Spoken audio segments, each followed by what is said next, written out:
Yeah, he's a pastor, and he focuses on helping men. A lot of them are incarcerated and people who are going through issues related to poverty, and he helps them in part. One of the things that he focuses on is on fatherhood. So in light of fatherhood and Father's Day coming up, we just had one guest give his view on being a bad dad, or a mean dad, I should say. And this is another take on fatherhood. We've got a video, so let's throw the video and just get a sense before we bring him on Skype. Folk ask me all the time, how do you get these guys to spill their guts? And counselors can't do it. Social workers can't do it. Therapists can't do it. Psychiatrists can't do it. How do you do it? I said it's about building relationship. And it's about being transparent. And it's about creating an atmosphere whereby they can do that. Your past does not determine your future. I used to sell him drugs, and I sent him at his lowest point. Sorry. But God brought him up out the mud. Sorry. He's, in the church now. He owns a house. He's married. It just goes to show God is good.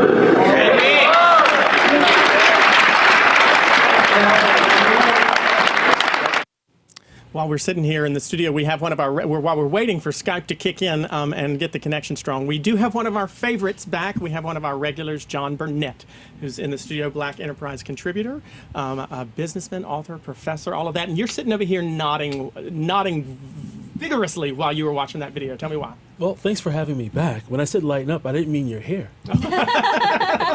This is unfortunately just the truth. Let's see. What do you think of Clay's hair? Put your notes in. We'll they read know into better. Clay. They know I don't care. Someone's getting gray hairs. He's blonde. I don't think it's blonde, but Okay, rabbit hole. Tell me why you were nodding.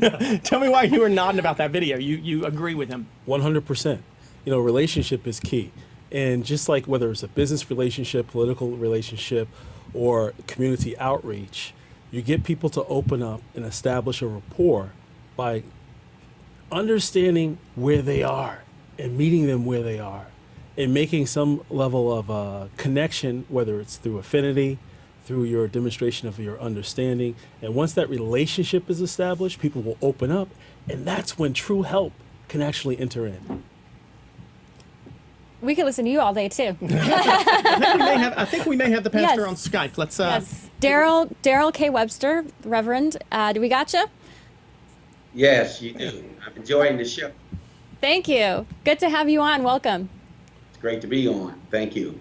So, Pastor, we're really excited to have you here, and in light of Father's Day coming up, we wanted to focus on that in particular.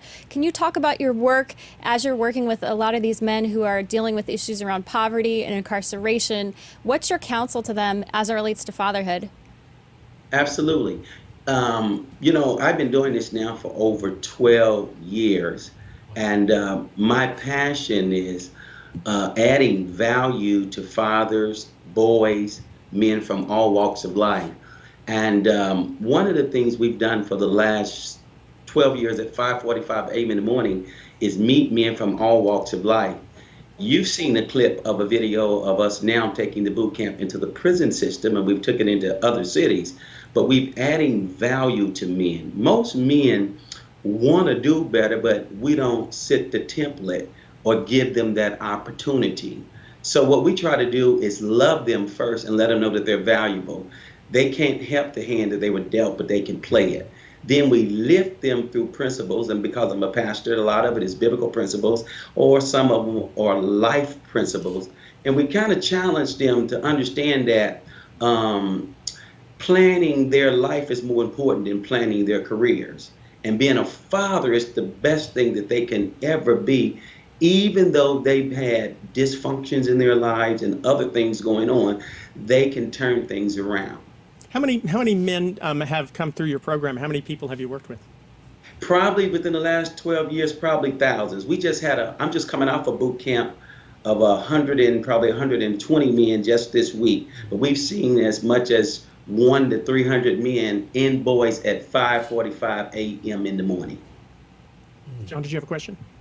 So what have you experienced with respect to like retention rates, people that stay engaged and then some of the success stories in terms of those individuals reaching back to help other similarly situated individuals? That's a great question, John. We have probably a 80% retention rate. A lot of guys ask me, what's the silver bullet? Why do guys keep coming? And I've learned that if you meet a man or boy's need, there's a hole in the souls of a whole lot of men in America. Some of them came from two-parent households, but they still have unresolved issues in their lives. But I think the retention rate is that, a lot of times we learn about fatherhood and manhood from our dads, and some of that can be good and some of that could be not so good. I talked about that when I lectured for the Graduate School of Social Work. I talked about sometimes passive fathers being in the home, and this doesn't take anything away from them, still don't speak to the emotional issues of some of their children. Normally, we send our children to our mothers to fix the problem. Secondly, we tell men that one of the things you have to do if you're going to attend this program is to give back. First, we love them, we lift them, then we make them leaders as we lead them to life change. And Pastor, do you see a lot of them when they come in? Because you said part of the program is to help them build their self-confidence. Do you see a lot of them come in, and do they have sort of an unhealthy view of what it means to be a man or what is self-confidence? Do you feel like you have to kind of reprogram that? Absolutely. I had a man stand up and ask me one time, what is a man? Because a lot of times we've learned manhood from the barbershop, the bars, or the community. And yes, I kind of have to focus them on what a man is, and then I have to work through the dysfunctions, because I've had guys stand up and say, this was just on Wednesday night, I don't respect men, because some of them have been hurt by their fathers, hurt from other men. So I have to kind of first focus them on what a real man is. What about the children, the kids of these men? Are they involved in these programs, and do you see an effect in the way they perform at school or the way they perform in the community based on having their fathers involved again? Well, absolutely. In my book, Small Change, Great Impact, I talk about, first of all, 40% of kids in America go to bed without fathers in the home. There's a large amount of kids, according to statistics, that finish school based on fathers being in the home. But the guys who reunite with their fathers, who come through boot camp, even though their children, when they came to the camp, they had strained relationships.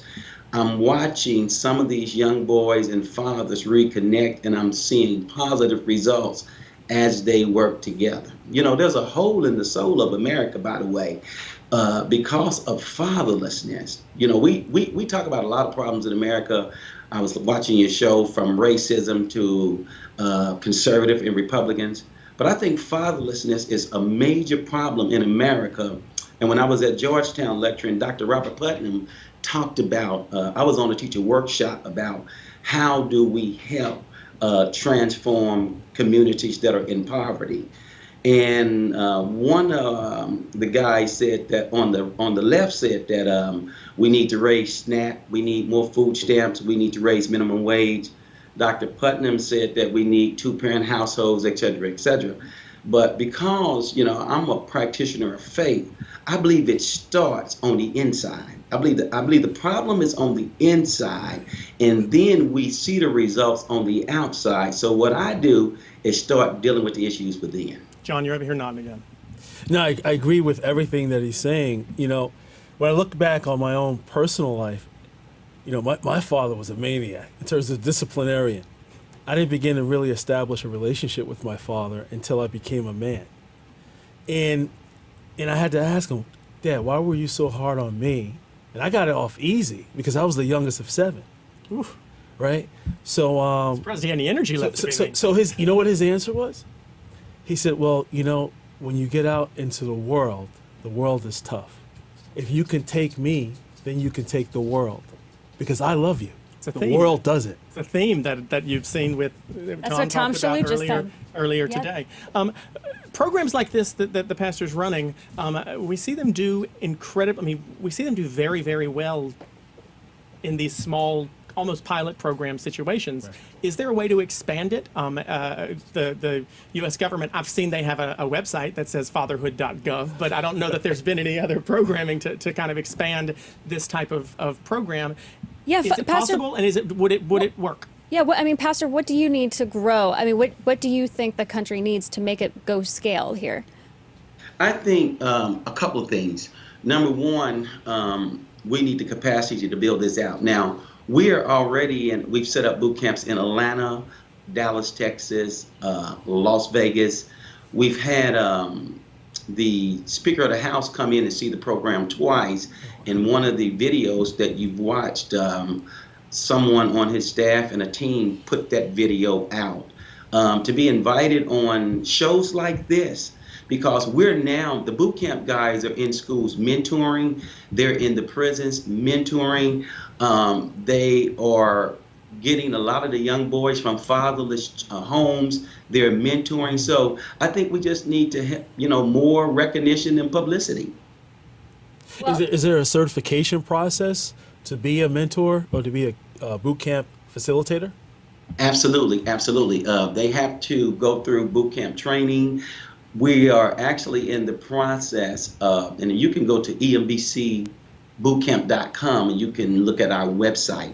But we're in the process now of trying to certify some guys in the prison system.